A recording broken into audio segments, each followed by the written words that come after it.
Craig here from Flying Wheels in Hampstead, New Hampshire. We're going to start our project today of the LS1 and T56 6-speed removal from my 2001 Pontiac Trans Am. First step obviously is disconnect the battery. Second step, we jacked up the rear end. We're going to be doing this without a lift today. So I jacked up the rear end because obviously these exhaust tips are a little low to the ground. So when you start removing the engine from below the car, the tips end up hitting the ground. So what I did was just jack it up from the diff and set it on two rear tires. That way it holds it up a little bit higher in the rear.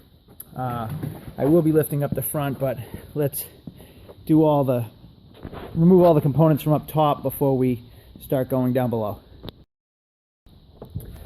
From what I've read and researched, it doesn't seem too difficult. A lot of things say pull it right out from the top. Others say bring it right out from the bottom. We're going to try dropping it from the bottom today. So far, we have the car jacked up on both sides, front and rear. Always use jack stands, obviously. I use the tires in the rear because we're not going to be back there much. Disconnected the battery. Coolant's draining right now from the top and the bottom. Removed the intake, and next is the throttle cable, which is tough to do with one hand. There we go, the throttle cable. The PCM is here. We'll also have to remove the brake booster back there. But for now, we've done the coolant's drained, intake's off, battery's disconnected. I would normally remove the front wheels, but the previous owner that I bought the crashed car from decided not to leave the spline drive locks with the car. So guys, if you use wheel locks, keep the lock, the key, so we can remove the wheels when you need to. Your mechanics hate having your car not being able to take your wheels off when you want to have it serviced. Okay, so next I removed the left and right brake lines, and then also disconnect the factory smog line right here. Almost ready to drop the engine.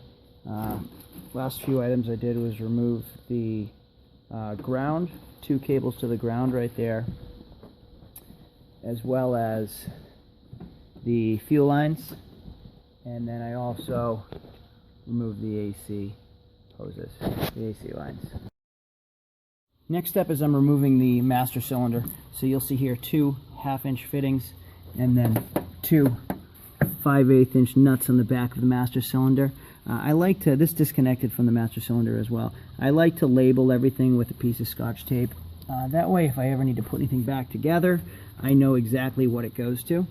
I'll pull this off right here once everything's disconnected. There we go. Okay, so after I removed the strut bolts, the smog line, and the steering column, I went to the PCM. PCM's tucked in right in here on passenger side firewall. I ended up removing the hood and the hood prop to get to it. Right down in here you'll see there is a hole in the firewall right there. If you disconnect these two lines, remove the kick panel from inside the passenger side, remove those, everything will pull right out. Now that the master cylinder is out of the way, I'm just going to remove these two shock tower bolts, and as well as the steering column bolt. You can see it right down there. Actually, it's worse with the flashlight. Right there. Alright guys, so here I am under the car. You'll see I removed the exhaust mid-pipe as well as the drive shaft. Let's see what else I did. There was the bracket here, as well as here's the transmission mount. I still have a couple bolts in holding that in. Most of the exhaust is undone as well. Here are the wheel speed sensors. I unplugged those on both sides. Next I'm going to do the sway bar and hopefully drop the whole exhaust down at once. I will remove the oxygen sensors here and here, and then I'm going to roll a dolly underneath it and drop the whole thing.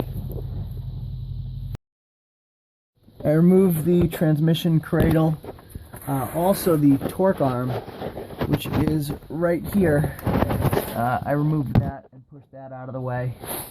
And then the last thing I will be doing is lowering the transmission and the engine onto this tire and creeper. After I do that, I'll remove the engine cradle and lift the body.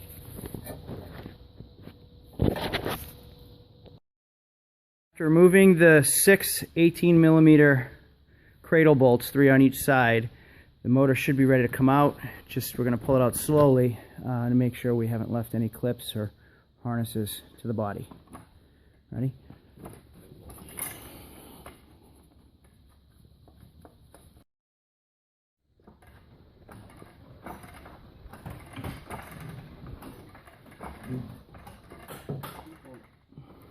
You lost something.